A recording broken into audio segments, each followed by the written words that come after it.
چې راشه موږ سره خپل کلام شریک کړي محمد علي خوږجان صاحب.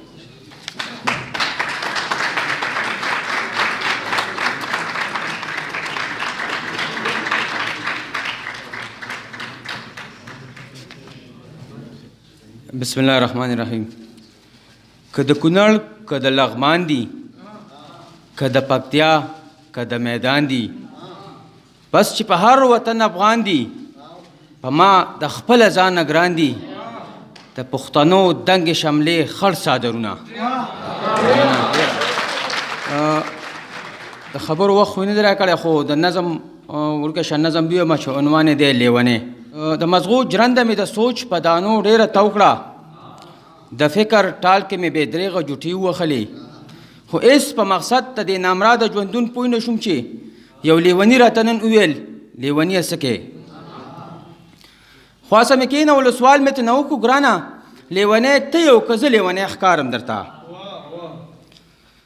خیرن ویښته یې ګرول په بړق بړق ویې خندل هېڅ یې ونه ویل خو ډېر څه باندې پوه کړم.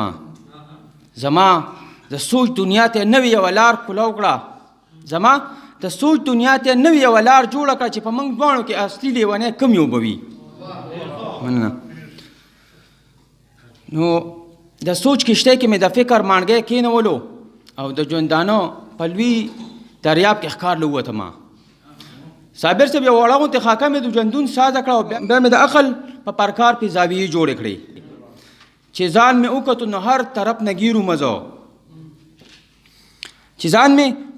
هر طرف نه ګیرو مزو یو د شعور په جیلخانه کې د مدوم قیدي بل د غمونو لوی انبار رانه چاپېره ته و د خېټې غم د ژوند سفر او د عمل زولنې او د مذهب د دایرو بیړۍ مخپو کې پرتې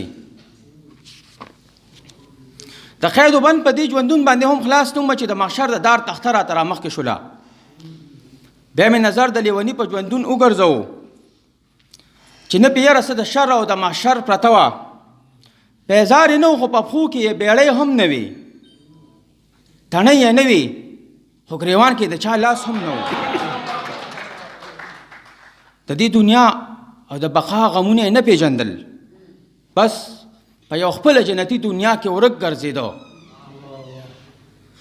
زر ورنږدې شوم ما ویلې قربان حکم کوه ته خو باچا یې او خوږجان دی یو قیدي و غلام ته خو باچا یې او خوږجان دی د بربر لیونی.